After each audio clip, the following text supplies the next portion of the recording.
All right, as I mentioned, the U.S. Senate voted shortly before dawn this morning to pass a $95 billion supplemental spending bill that includes $60 billion for Ukraine, along with aid to Israel and what the Senate bill describes as humanitarian causes, including to Gaza. The bill, which includes no provisions for slowing the invasion at our own southern border, passed by a vote of 70 to 29 as 22, count them, 22 Republican senators joined with the Democrats to pass this spending package. President Biden requested from Congress last October. This is what he wanted. House Speaker Mike Johnson has indicated he will not bring this specific bill to the floor due to the Senate's failure to include our own security priorities. Joining me now to discuss this and more is Congressman Josh Brecheen. He serves on the House Homeland Security Committee and the House Budget Committee. He represents the 2nd Congressional District of Oklahoma. Congressman Brecheen, welcome back to Washington Watch. Great to see you. Thank you, Tony. Good to be with you. So, Josh, let's start with this. The bill passed in the Senate. 22 Republicans joined on this. No provision made for our own security as a nation. How is this going to fare in the House? Well, I am one of many, I'm sure, that's lauding our speaker. I actually sent him a text yesterday, sent his policy director also a text, and it said, thank you. $100 billion, Tony, that's no small number. That's 1/10 of a trillion. And if you take that same $60 billion and you were to apply it to physical barriers at our southern border, you could complete, by my staff and I's quick calculation, 1,200-mile border wall. We've already got 700-mile border wall or structures along a 2,000-mile area. And so you could almost have a long-standing completion of a physical barrier with that $60 billion that they're advocating to put towards Ukraine. So I'm grateful to Speaker Johnson to say, look, this is not the priority. Yeah, I talked to the Speaker over the weekend, and he said, absolutely not. We're not going to move this bill. But you've got Republicans in the Senate, like Tom Tillis of North Carolina, are actually encouraging a discharge petition, which means you would have to have Democrats to join with, a handful of Republicans. If they get, I guess it's 218, if they get that, they can force a vote on this on the floor. What are you hearing about that?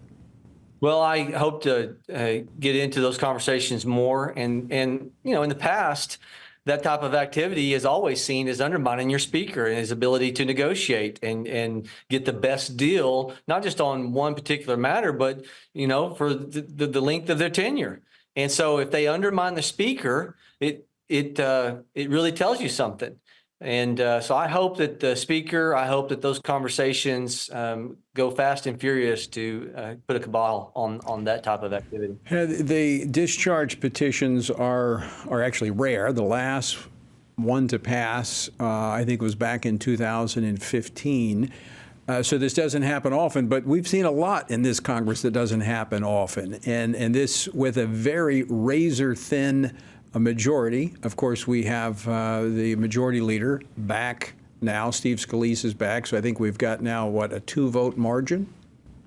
Yeah. And so, that with that said, I mean, the Mayorkas vote as of last week shows how thin it is. And tonight we're supposed to move forward on that. And every vote matters right now. Let's talk about that, Josh. Let's talk about where do we, last week we fell short on the impeachment vote of Alejandro Mayorkas. What is your expectation for tonight's vote?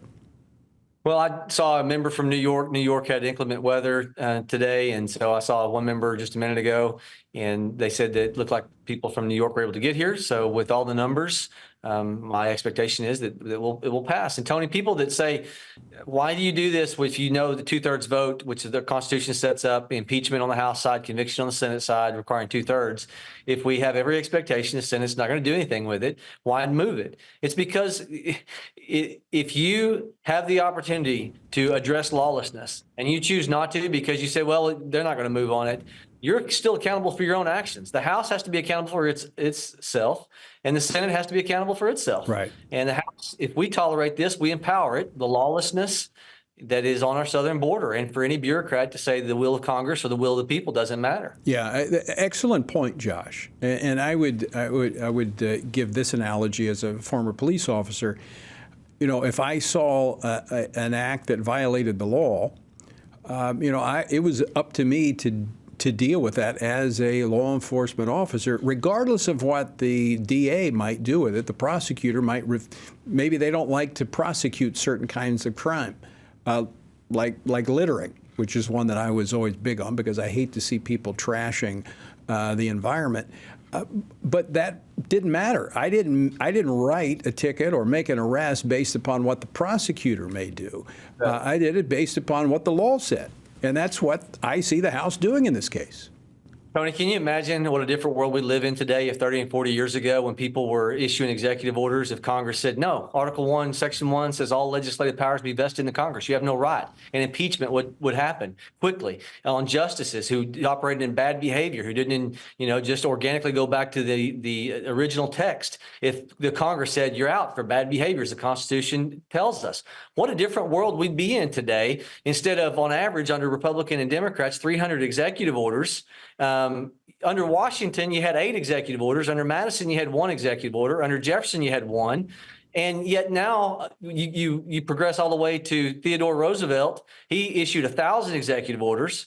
Franklin Delano Roosevelt issued 3,000. And we find ourselves where we're at today, where these emergency orders by presidents are tolerated. Yeah. Lawlessness compounds lawlessness. That scripture in Ecclesiastes, it says when the sentence for a crime is not quickly carried out, the heart of the people is enticed to do more evil. Yeah. And that's where we're at in this country. When we don't punish lawlessness, it just compounds. Well, I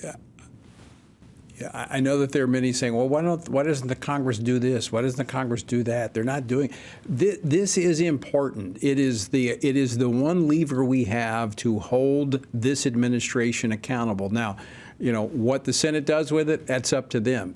But as for the Republican-led House, they are taking on the lawlessness of this administration. And for that, Josh, I have to commend the Republicans for continuing to stay with this and pursue it.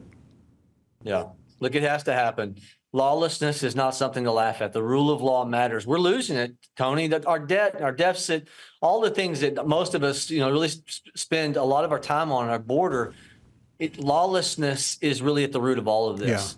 Yeah. And when someone crosses a line, if you don't call it timeout, say you're out of bounds, foul. If the umpires don't call strikes and balls, then this stuff continues. Well, we're going to be watching tonight's vote very, very closely. Josh Brecheen, thanks so much for joining us. Always great to see you.